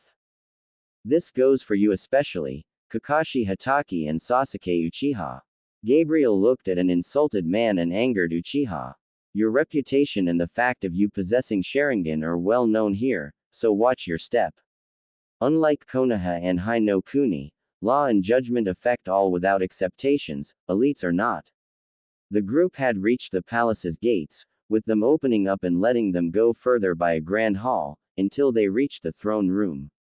The throne room was every bit as great as it could have been, with high ceiling, large open area with tables, seats, chairs and pillars, on which hung the banners of the empire's subjects and domains, as well as empire's sigil, a golden lion's head on a blue field. The hall was filled with lords, ladies, elves, dwarves and even some orcs, who drew most of the attention from Konoha, with their green and dark brown skins, astonishingly strong builds, great heights and barbarian-like appearances. They reminded them of legends of Oni, only now they were made flesh. Not locking eyes on them for too long, Konoha proceeded ahead towards the two thrones, one white and made in fashion of lions and the other black and made in fashion of dragons, elevated by 10 steps above the floor level, with the black one being already occupied. In it sat a young, very beautiful black-haired woman, with long hair, with golden eyes, pointy ears much like Verisa. She wore black and gold dress, reaching to her ankles, tightly hugging her superb waist, large bust and most impressive figurine. She had an aura and looks of regality, a woman of truest power in every sense. Near her stood a young attractive woman with brown hair, made into a braid behind, dressed in a black and golden Chinese-style dress, with armored gloves and bracelets, standing near the Empress and ready to strike if needed. It was clearly Tenten, but now she was grown and very different. The elevated thrones and podium on which they stood was also surrounded by 11 men and women, all differing, yet powerful in each and every one of them, with weapons and armors of their own choosing. Humans, elves high and knight, dwarf and even an orc among them, men and women, hiding away their faces and not. It was clearly the Imperial Royal Guard, which now separated the podium from 3 Easterners, ambassadors that were in talks with the Empress. Minato and others recognized them as ambassadors of Kumo, Iwa and Odo, with Kabuto Yakushi representing Odo here. Your Excellencies, it pleases me and my husband to know that your respective nations are recovering from the devastating effects of plagues and famine.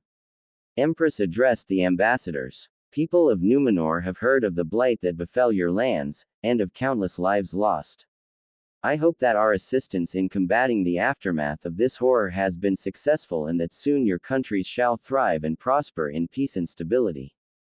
Your Imperial Majesty, no words can express how much Kumo and Iwa appreciate the kindness and help you and Emperor have given us. Your humanitarian help, grain, food, medicaments and resources have saved our countries from another deadly winter. Our daimyos have instructed me to offer you his sincerest gratitude and sends you and your husband this gift. Ambassador from Kumo motioned his men to bring forth 4 crates, which were filled with silver and platinum ingots. Our countries are mountainous and are rich in ores, but poorer in plains and fertile lands, so fields with grain and forests with wood worth more than these ingots of silver and platinum. We offer them as our sign of gratitude and to demonstrate that your kindness and gifts have not been forgotten and exploited for nothing. We thank you for such generous gift and accept it." Empress smiled to them, as her servants took the crates away. "My husband and I share a vision, that in peace, we must extend our hand to help out those that have found themselves in despair and show them that no hope is lost." "Great and kind words, Your Imperial Majesty. It is a shame that your example is not followed by some other, more aggressive and insensitive countries." Kabuto and other ambassadors already knew that Konoha's delegation was present. "My Lord Daimyo and Lord Orochimaru send their gratitude for the help that Numenor has provided in combating famine and plagues. They hope that our gift has reached you safely and without any harm." "It has, Ambassador Yakushi, and we thank you for such gift. Though Oto no Kuni is a smaller in size country, your gift shows that it is as dignified and strong as those of greater sizes. I welcome you in our capital, esteemed guests, and hope you will find your stay here comfortable and productive." The ambassadors bowed before the Empress and joined in with the mass of nobility and court, while Konoha's delegation has stepped forward, led by Hanabi, Gabriel and Verisa, who instantly bowed before their Empress. "High Lord Gabriel, Lady Hanabi, Lady General Verisa, I see you bring to us the awaited guests from afar. My Empress, allow me to introduce to you the official envoy of Hai no Kuni and its members." Hanabi went on to introduce every single one of them without delay and in orderly fashion, while some of the nobles looked with contempt at Konoha, including ambassadors from other elemental nations, as Hanabi has spoken and ended. "Esteemed guests of Hai no Kuni, Lord Hokage and counselors, it is my pleasure and honor to introduce you Her Imperial Majesty, Empress Semiramis, first of her name and title, Queen and aspect of Black Dragonflight, sovereign ruler of Second Numenor Empire, Kingdom of Quel'Thalas, Ashenvale Dominion, Confederacy of Draenor, Steelhorn Kingdom. Lady Protector of Kingdoms Dalaran, Kul Tiras, Gilneas and Westerosi Kingdoms. Milady, if we may. Lady Hanabi, High Lord and Lady Ranger Windrunner, please remain near, for I and my husband will want your counsel on this matter." Semiramis motioned them, as she looked at Minato and others of Hai no Kuni, who bowed to her, save for Menma, Sasuke, Narumi in a show of disrespect, earning glares and insulted cries from the court. "I was not aware that you have arrived with other sovereigns, for I cannot think of any other reason why would your fellow companions not follow etiquette, Lord Hokage." Menma, Sasuke, Narumi, bow before her, now. Minato ordered them, and they reluctantly did so before he spoke in an official and diplomatic way. "Forgive us, Your Imperial Majesty, they were simply too dazed by your appearance and the aura of power you possess. You have my sincerest apologies, as their father and a father-in-law of Sasuke Uchiha, and as their Hokage. I have heard of Clan Uchiha of the East, and of Sasuke Uchiha in particular from my closest friends and advisors." Empress saw how Sasuke rose up arrogantly, smirking at her, to which Empress simply scoffed at. "Apparently, the stories I have heard do bear truth, for it is said that Clan Uchiha of the East has succumbed to just one, having been exterminated for their misdeed and arrogance. You are wrong. My clan was betrayed by my own brother, Itachi Uchiha, whom I shall hunt down and kill in order to avenge my fallen clan, for only an Uchiha can best another one of his blood," Sasuke arrogantly stated. "And I have heard that you harbor within your realm criminals and exiles of my clan, who cowardly left their rightful place and ran away. I demand that you turn them into me, Empress Semiramis, for I am true Uchiha and someone who is far more worthy of both leading them, and your empire with you." Sasuke smirked, as an echoing shocked gasp from ladies was heard, as well as cries of anger and fury from others, but a single raised palm from Semiramis was enough to silence all. "I see that you are fond of bad jests, Sasuke Uchiha. I hope that you improve your sense of humor, for if such declaration repeats itself, I shall see to it that your shoulders become lighter, with the removal of your head." Inhabitants of Eriador and Numenor Empire in particular are not fond of foul and bad-tasted jokes, unlike in Hai no Kuni, apparently. Semiramis said in a strong fashion, as Sasuke simply scoffed at it. Now then, Lord Hokage, to what do we owe yours and your entourage's presence? Your Imperial Majesty, as you may vey already heard, Land of Fire is currently the strongest elemental nation, with many allies and two major nations as our closest partners. One of Fire Daimyo's official representatives spoken up to her. Our land is vast and plentiful.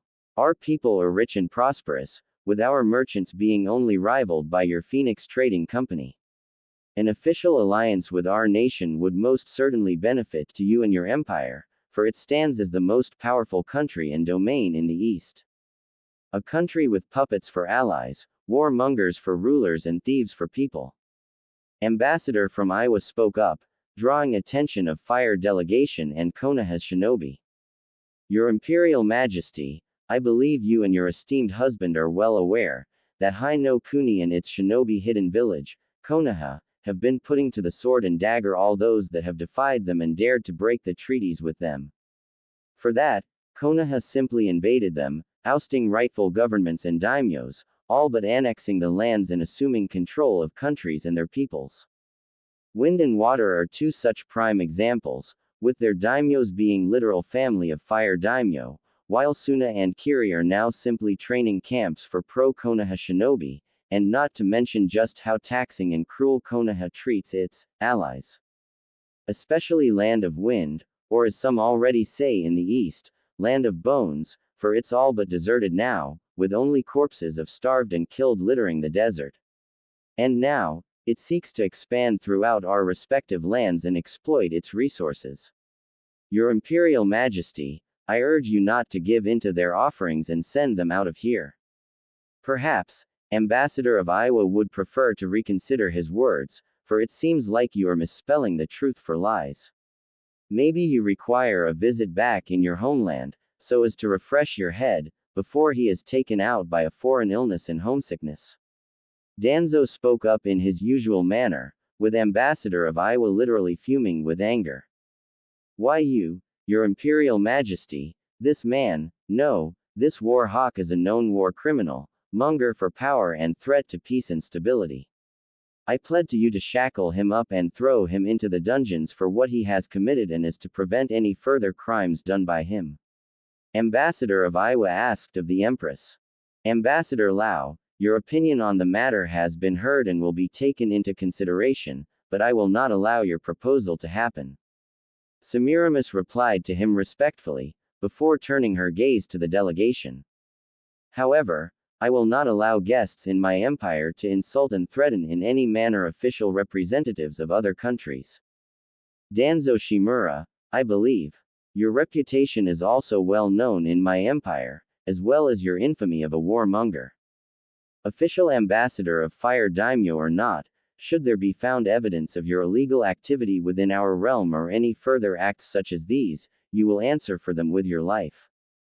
Semiramis did not wait for his reply, before continuing on. Lord Hokage, counselors, ambassadors of Hai no Kuni, the words surrounding your nation and the statuses of its allies and comrades in arms have long reached our court and the ears of me and my husband. And we are most distressed and concerned with the actions of your shinobi village in particular, with one matter especially being a cause of great worry. I believe you remember the matter concerning one known as Naruto Uzumaki, Lord Hokage, as well as how it was handled. Your Imperial Majesty, I can see how some of the actions of my village have distressed you, but allow me to assure you that, Minato had tried to talk his way out of this one, but then suddenly the doors of the throne room opened up, with the announcer speaking up. Announcing, His Imperial Majesty. All of court and royal guards had bowed their heads in respect and honor, as the heavy footsteps stepped through the throne hall. Konoha's delegation decided to test their luck and looked towards the emperor, and instantly froze in place, as cold shock came upon them like a hammer. Through the room stepped a tall, handsome young man, dressed in blue-plated armor with chain mail in between the parts, gilded with gold, with lions as his shoulder plates, a strange two-bladed sword, with one blade being shorter than the other and both held by a glowing golden start built in just out of guard, and a queer handle resting on his hip. The man was tall, masculine and strong-looking, with long golden hair made into a ponytail behind, sky-blue eyes, and a handsome strong face, one that looked like a mirror image of Minato Namikaze, only stronger, more regal and powerful. He exuded an aura of might, dignity, power and absolute obedience and respect for his authority. As he walked past the delegation, he spared a little glance at them all, letting smallest of satisfied smirks appear on his face. Minato and Kushina looked in absolute shock at the man, while Kakashi and Jiraiya refused to believe what they saw, along with many others. Sasuke, Kiba, Sakura, Narumi and Menma were seething with anger, jealousy and envy, as they could not comprehend and believe that this man, this loser, in their eyes, was now the most powerful man in the world. Counselors were shaking in fear and anger at this man, including Danzo, while the rest Konoha's shinobi and daimyo ambassadors chose to be silent and shocked to the core. Gabriel gave only a short bow to him, with Hanabi following the suit, as Emperor's personal bodyguard Neji Hyuga took his post near his liege, who kissed the hand of his wife. "Milady, I hope the court has not tired you while I was away." The Emperor spoke to her softly and caringly, with Semiramis responding in kind. "Not at all, my love, but it warms my heart and soul for you to stand by me." Semiramis smiled to him, as the two to their respective seats. "As you can see, we have the most awaited of guests attending, my love." "Indeed, milady, I personally have been waiting a long time to meet them, face to face."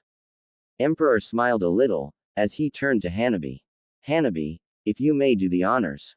"With pleasure, Your Imperial Majesty." Hanabi didn't hide his smile at this one, as she turned to the delegation and announced her husband and liege.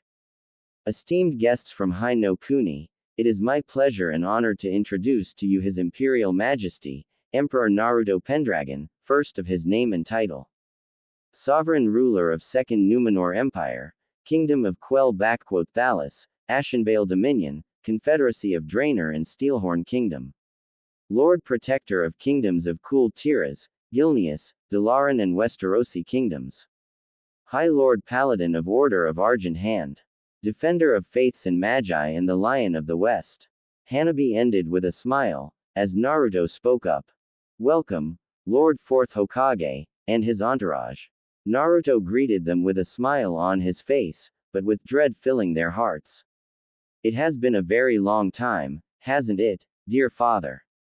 Phew, damn. This is honestly the most ambitious story I am writing. I am not putting it into WoW crossover section, since it's not exactly set in WoW section, but more of splice of genres of my own. But yeah, be ready, since I'm going full all out on this one." What I always found out strange is that Emperor Naruto didn't exactly project all that much power, or it was showed that there was great power behind him, one that made people really concerned with him, or I just not noticed it.